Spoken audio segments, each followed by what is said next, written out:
Picture this. You wake up one day to find out that the economy is in shambles and your hard-earned money is worth a fraction of what it used to be. Scary thought, right? Unfortunately, that's the reality we're facing, as per JP Morgan. This isn't just another doom and gloom prediction. The warning issued by JP Morgan is based on solid facts, figures, and trends that can't be ignored. And trust us, you don't want to ignore them. Recently, the CEO of the largest bank in the U.S. commented on several global events that could significantly affect our food and energy markets, as well as how countries engage with one another. He pointed specifically to the ongoing conflicts in different countries throughout the world. These events have the potential to seriously shake things up in the world. To put it simply, it's a big deal. JP Morgan just released its third quarter report, and it's looking pretty good, despite the CEO, Jamie Dimon, voicing some concerns about the economy. The bank's profits rose by a whopping 35%, landing at a cool $13.15 billion. It seems like rising interest rates came through for them. Revenue increased from $32.7 billion last year to $39.87 billion this year. Even per share, the bank exceeded expectations by bringing $4.33 per share. But while everything may be looking rosy right now, Dimon is still keeping a close eye on things. He mentioned that both consumers and businesses in the United States are doing pretty well at the moment, but that people are spending a little less from their savings accounts. This makes him a little uneasy, so JP Morgan is making sure they're prepared for whatever the future may hold. They're doing everything they can to keep bringing in solid profits for their clients, no matter what happens in the world. Ongoing conflicts in different regions around the world have significant implications for global politics and economics. These situations have raised questions about future developments. Recent events in the Middle East have led to heightened tensions, potentially resulting in substantial changes in how countries in that region interact with one another. But what does this mean for us common people? Well, it's hard to say for sure, but it could impact the prices we pay for food, energy, and housing. It could also lead to changes in the way we trade with other countries around the world. While we may not have control over global events, it is certainly valuable to stay informed and aware of what is unfolding on the global stage. And before I reveal the haunting stats, please take 2 seconds to help me out and hit the like and subscribe if you're enjoying the video so far. Each like and subscribe is fuel for the algorithm that helps support this channel. Thank you. Now, back to what I was saying. According to Jamie Dimon, the CEO of JP Morgan Chase, we're facing one of the riskiest periods the world has seen in years.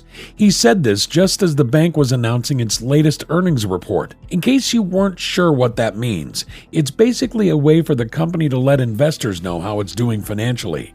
But back to the real meat of the statement. Why does Jamie Dimon think the world is in such a precarious position right now? One significant concern is inflation, which occurs when prices for goods and services increase over time. This means that your money won't be able to buy as much as it used to because the value of that money has decreased. According to Dimon, we are seeing signs of inflation all around us, from rising costs of raw materials to increasing wages and supply chain disruptions. These factors can contribute to higher prices for consumers, which could lead to a decrease in purchasing power. But why should we trust what JP Morgan has to say? After all, they are a bank with their best interest at heart, right? Well, while that may be true, it's also important to remember that JP Morgan Chase is one of the world's largest and most influential financial institutions. They have access to vast amounts of data and resources, which gives them a unique perspective on global economic trends. So when they issue a warning like this, it's worth noting. The current sky-high mortgage rates are having a devastating effect on the housing market. In fact, they're so high that they're actually stifling any kind of activity in the market. If you don't believe me, just look at the numbers. Mortgage applications to buy a house have plummeted by a whopping 50% from their peak during the pandemic. That's right, folks. We're currently experiencing the lowest levels of home buyer demand since all the way back in 1995. Now, we know what you're thinking. Surely there must be other factors at play here too, right? Well, you are not wrong. In addition to the sky-high mortgage rates, home prices have also been skyrocketing. When you adjust for inflation, home prices are actually at their highest levels on record, and while they've come down slightly from their peak in the notorious 2006 bubble, they're still around 90% above the long-term average for inflation-adjusted prices. So here's something that's been on my mind lately. What's really causing the slowdown in the housing market these days? I mean, are people not buying houses simply because they're too expensive? Or is it also because mortgage rates are just unreasonably high? Home prices have definitely surged in recent years, which is definitely something that can discourage potential home buyers. And with low inventory, there's fierce competition for the houses that are on the market, which is driving up prices even further. We also can't ignore the fact that mortgage rates are currently higher than they've been in several years.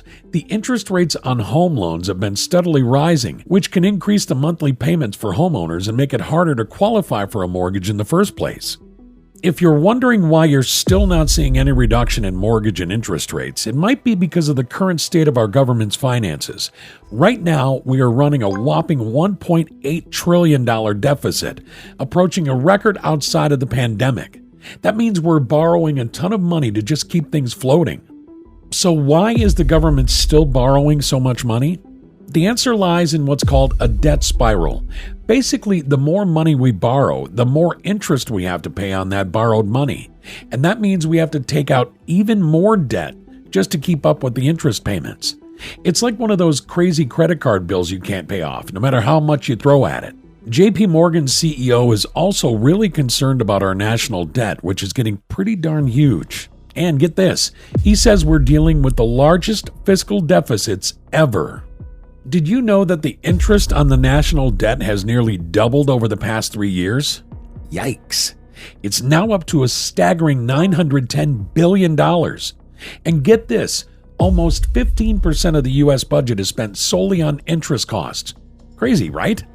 To put that into perspective, that means that 15% of your hard-earned tax dollars are just going towards paying off the debt's interest. And if that wasn't enough, a whopping 45% of the U.S. budget is allocated to social transfer spending, like Social Security and Medicare. So, in total, a whopping 60% of the budget is spent on non-negotiable items that will only increase due to higher interest rates and the aging U.S. population. So what does all this mean? Unfortunately, it means that there's no easy solution to the ever-growing debt levels that we're facing. And it's why people like Jamie Dimon are warning that we're in dangerous times right now. Now, if you're like me, you might ask yourself why this is such a big deal. Well, here's the thing. Dimon thinks that these high deficits and debts are going to lead to some pretty serious consequences, like inflation and high interest rates. And trust me, nobody wants to deal with that.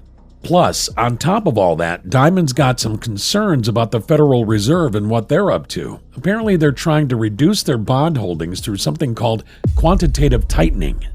Basically, what this means is that there's going to be less money floating around in the economy, especially because there are all kinds of regulations in place that are making it hard for people to do things like market making. And that can be a pretty big problem. From what I hear, JP Morgan has been dropping some hints to clients that interest rates maybe won't just stay up, but that they could go up even higher.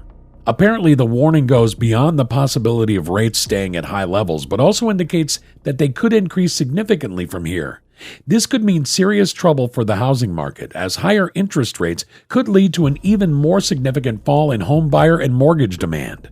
As it stands, the housing market is already in a pretty dire situation, and many people in the industry are starting to get worried. In fact, there are several associations, including the National Association of Realtors, the Mortgage Bankers Association, and the National Association of Home Builders, that have gone ahead and sent a letter to the Federal Reserve and its chairman, Jerome Powell. The letter warns of the potential risks involved in raising interest rates, particularly concerning the current state of the housing industry. Essentially, these groups are urging Powell to reconsider the interest rate hike or risk the possibility of a significant economic hard landing in the real estate sector. All in all, it's clear that these warning signs are generating serious concern among those in the housing industry, and it remains to be seen what actions will be taken to mitigate this situation. Thanks for watching, and please make sure you subscribe if you enjoyed the video, and be sure to leave a comment below letting me know the strategy you think can work in this dire situation. Thank you.